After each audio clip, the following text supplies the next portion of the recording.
Hi guys, இப்போ நம்ம எதை பற்றி பார்க்க போகிறோன்னா ஒரு நேச்சுரலான ஒரு பால்கோவா தான் செய்ய போகிறோம். அது எப்படின்னா, கடையில் வாங்குகிற பால்கோவாவில் வந்து எக்ஸ்ட்ரா பால்கோவா ஆகிறதுக்காக நிறையா மாவுக்களெல்லாம் கலக்கிறாங்க. அந்த மாதிரி கலந்தால் மட்டும்தான் அவங்களுக்கு வந்து பால்கோவா அதிகமாக வரும். அது கட்டுப்படி ஆகும் அவங்களுக்கு விற்கிறதுக்கு. புரியுதுங்களா? அது வந்து ரொம்ப ஒரிஜினல் பால்கோவா கிடையாது. நம்ம வீட்டிலே எப்படி நல்ல ஒரு பால்கோவா செய்கிறதுன்னு நான் இப்போ உங்களுக்கு சொல்ல போகிறேன். இப்போது கடையில் போயிட்டு நல்லா திக்கான பால் போயிட்டு 1 லிட்டர் வாங்குறீங்க. வாங்கிட்டு ஒரு சட்டி, அதாவது வடைச்சட்டின்னு சொல்லுவாங்கள்ல, அது நல்லா கனமான சட்டி இருந்தால் இன்னும் நல்லது. இல்லைன்னா வீட்டில் இருக்கிற சட்டியை யூஸ் பண்ணாலும் பரவாயில்ல. கனமான சட்டிக்கு நம்ம எங்கே போகிறது? அதனால் வீட்டில் இருக்கிற சட்டியை எடுத்து அந்த பாலை வந்து ஊற்றி 1 லிட்டர் பாலை ஊற்றி ஸ்டவ் ஆன் பண்ணி நல்லா சூடு பண்ணணும். சூடு பண்ணிகிட்டே இருக்கும்போது நம்ம கரண்டி வச்சு கிளறிட்டே இருக்கணும்.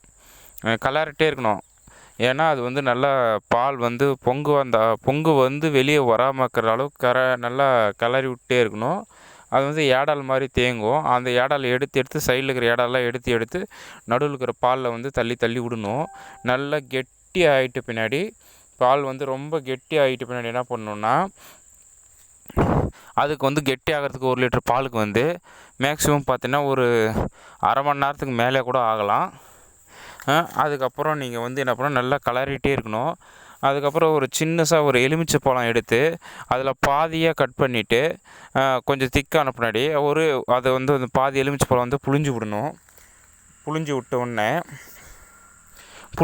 உடனே அது வந்து திரியாக ஆகும். அதாவது பால் வந்து நல்லா கெட்டி ஆகிட்டே இருக்கும். கெட்டி ஆகும்போது திரும்ப சைடில் இருக்கிற பால்கோவாவில் இருக்கிற பாலெல்லாம் வந்து நம்ம என்ன பண்ணணுன்னா, அதை எடுத்து நடுவில் தள்ளி விடணும். தள்ளி விட்டா நல்லா கெட்டியாகிடும். 1 லிட்டர் பாலுக்கு வந்து கரெக்டாக அரை கிலோ போடக்கூடாது. என்ன பண்ணணும், 1/4 கிலோ சர்க்கரை போடணும். என்ன பண்ணணும், 1/4 கிலோ சர்க்கரை தான் எடுத்து யூஸ் பண்ணணும்.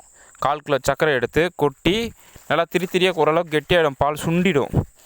பால் சுண்டின பாலில் 1/2 கிலோ 1 லிட்டர் பாலுக்கு வந்து 1/4 கிலோ சர்க்கரை தான் போடணும். நேமமாக பாருங்கள், 1/4 கிலோ சர்க்கரை போட்டு கிளறி விடணும். அதாவது பால் வந்து திரி ஆகாததுக்கு முன்னே கொஞ்சம் தண்ணி மாதிரி இருக்கும்போதே போட்டு கிளறி விடணும்.